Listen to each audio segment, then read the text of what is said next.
Ve beni yakalamaya çalışıyor. Tamam mı? Eşekler yiyor, ebeler yiyor. Eşekler yiyor.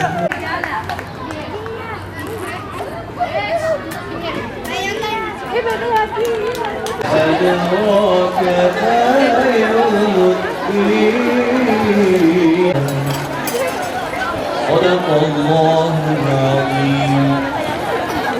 ربنا أفرغ علينا صبرا وتوفنا مسلمين. Türklerden sana sığınıyorum. Allah'ım ben senden kulun ve peygamberinin istediği hayrı istiyorum. Kulun ve peygamberinin sığındığı şerden de sana sığınıyorum. Allah'ım ben senden cenneti ve cennete yaklaştıran sözleri yahut amelleri diliyorum. Cehennem ateşinden ve cehenneme yaklaştıran söz veya amelden de sana sığınıyorum. Benim için hükmettiğin her kaza ve kaderi de hayırlı kılmanı niyaz ediyorum.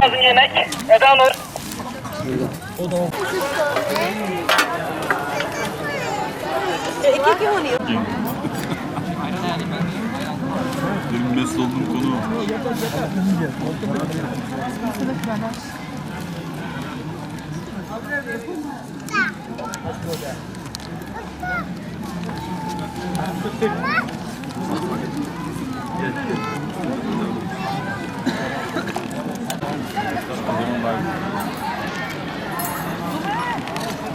Ümmet sofrası her Ramazan mülteci kardeşlerimizle beraber Türkiye'ye sığınmış, dünyanın dört bir yanından acıdan, kederden, savaştan, yokluktan kaçan insanların sığınağı olan Türkiye'de bu sofrada biz de hem Türkler hem mülteci kardeşlerimizle beraber bir ensar muhacir kardeşliğini yaşatmak için aynı sofrada Ramazan iftarımızı açmak üzere bir araya geliyoruz.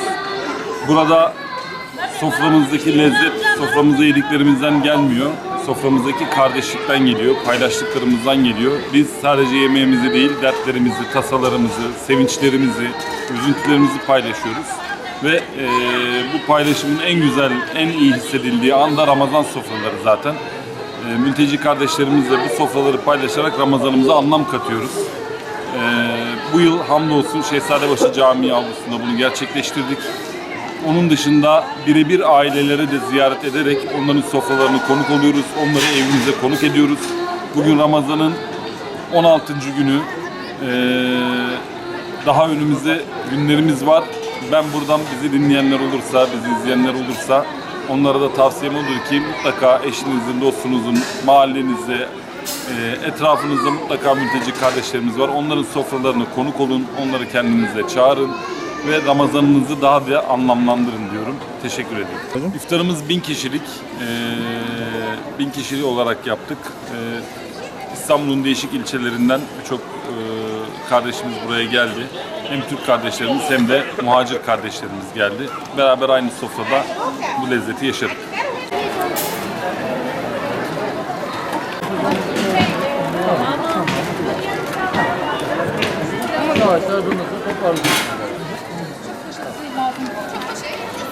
Bismillahirrahmanirrahim. Bugün İstanbul'dayız. Şehzadebaşı Camii'de bahçesinde güzel bir program gerçekleştirdiler. Allah razı olsun bu Mülteci Hakları Derneği hem hukuk olarak uğraşıyor mültecilerle hem böyle bir program yani gerçekten bu Ramazan Şerif ayında böyle bir iltifat yaptılar çocuklara için ve ümmetimize için.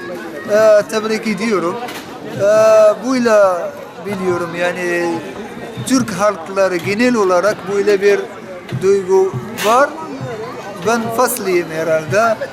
Böyle 7 sene İstanbul'da ara sıra bakıyorum programlara bu şekilde. Ondan dolayı Allah razı olsun, Allah onlardan kabul etsin diyelim. Okay, thank you. I'm William. This is my first time here in this event.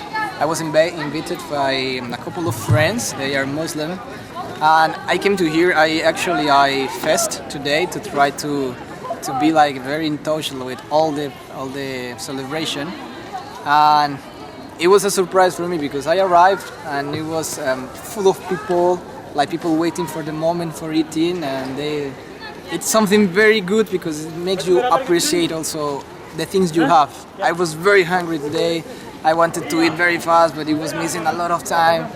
But when you arrive and you are sharing with the friends and family and you start eating, it makes it better.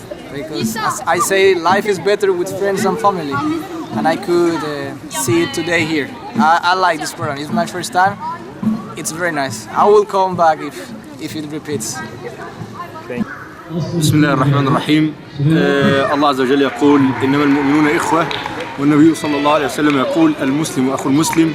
في مثل هذه الإفطارات التي يتجمع فيها المسلمون من كل مكان، من تركيا وأوزبكستان ومصر وسوريا وفلسطين وغيرها، نشعر بالوحدة الإسلامية التي أرادها الله عز وجل، وخاصة في شهر رمضان المبارك الذي تملأه الرحمة والبركات والخيرات.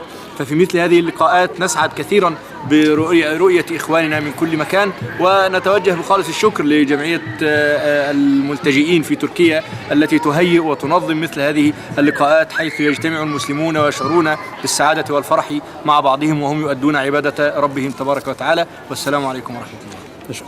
Je pense que c'est une très bonne initiative dans le sens où ça aide les gens, ça permet aux gens de se réunir aussi ici et voilà, ça donne l'opportunité aux gens de pouvoir faire connaissance, de se rencontrer comme nous aujourd'hui, on est venu en tant que touristes, on est venu pour prier, on a pu faire la coupure du jeûne avec des Turcs et faire la connaissance d'autres personnes et connaître l'optique de cette association et je trouve ça très bien. Et voilà, si tu veux rajouter quelque chose. Même si tu as quasi tout dit, en fait, justement, une des choses les plus importantes de ça, de pouvoir relier les gens, c'est le fait de relier les cœurs dans cette époque dans laquelle on se retrouve. C'est quelque chose qu'on est en train de perdre. Et alhamdoulilah, il y a toujours des gens qui s'y pensent et qui vont toujours mieux faire des petites actions comme cela et que ça va nous permettre d'être toujours plus unis et d'être solidaires entre nous, et c'est quelque chose de très bien et j'incite d'aller plus loin et voilà, je vous remercie beaucoup pour l'aide et l'accueil que vous avez donné, un accueil à bras ouverts et merci beaucoup, c'est très gentil. Merci à vous, c'est très gentil.